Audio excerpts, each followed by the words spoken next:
ಸಂಜೆಯ ಕಾಫಿ ಜೊತೆ ಸುಲಭವಾದ ಸ್ನ್ಯಾಕ್ಸ್ ರೆಸಿಪಿ ಮಾಡೋಣ ಬನ್ನಿ.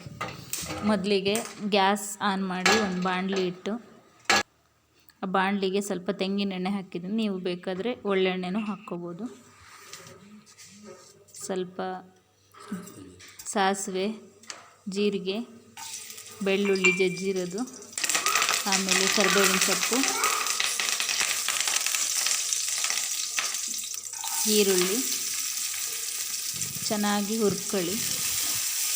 ಚೆನ್ನಾಗಿ ಹುರ್ಕೋಬೇಕು. ಆಮೇಲೆ ಅದೆಲ್ಲ ಚೆನ್ನಾಗಿ ಮಿಕ್ಸ್ ಆಗಂಗೆ. ಆಮೇಲೆ ಅದಕ್ಕೊಂದು ಸ್ವಲ್ಪ ಉಪ್ಪು ಹಾಕಿ ಆಮೇಲೆ ಮತ್ತೆ ತಿರುಗಿಸ್ಕೊಳ್ಳಿ. ಮತ್ತೆ ಅರಿಶಿನ ಪುಡಿ ಹಾಕಿ ಚೆನ್ನಾಗಿ ಮಿಕ್ಸ್ ಮಾಡ್ಕೊಳ್ಳಿ.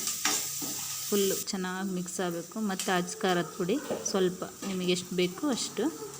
ಆಮೇಲೆ ಮಂಡಕ್ಕಿ ಹಾಕಿಬಿಟ್ಟು ಚೆನ್ನಾಗಿ ಮಿಕ್ಸ್ ಮಾಡ್ಕೋಬೇಕು. ಅದೆಲ್ಲ ಖಾರ ಎಲ್ಲ ಮಂಡಕ್ಕಿಗೂ ಹೊಂದ್ಕೋಬೇಕು. ಆ ಥರ ಮಿಕ್ಸ್ ಮಾಡ್ಕೊಳ್ಳಿ. ಚೆನ್ನಾಗಿ ಮಿಕ್ಸ್ ಮಾಡ್ಕೊಂಡ್ರೆ ರೆಡಿ ಆಯಿತು. ಬೇಗ ಫಟ್ ಅಂತ ಒಂದು 5 ನಿಮಿಷದಲ್ಲಿ ಮಂಡಕ್ಕಿ ರೆಡಿ. ಬಿಸಿ ಬಿಸಿ ಮಂಡಕ್ಕಿ ರೆಡಿ ಆಯಿತು.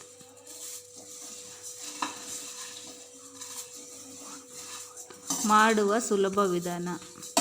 4 ಗಂಟೆ ಸ್ನ್ಯಾಕ್ಸಿಗೆ ಚೆನ್ನಾಗಿ, ಮಕ್ಕಳಿಗೂ ಚೆನ್ನಾಗಿರುತ್ತೆ ಕಾಫಿ ಜೊತೆ.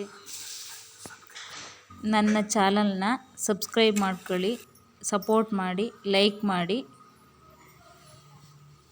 ಸಪೋರ್ಟ್ ಮಾಡಿ ನಮ್ಮ ಚಾನಲ್ಗೆ.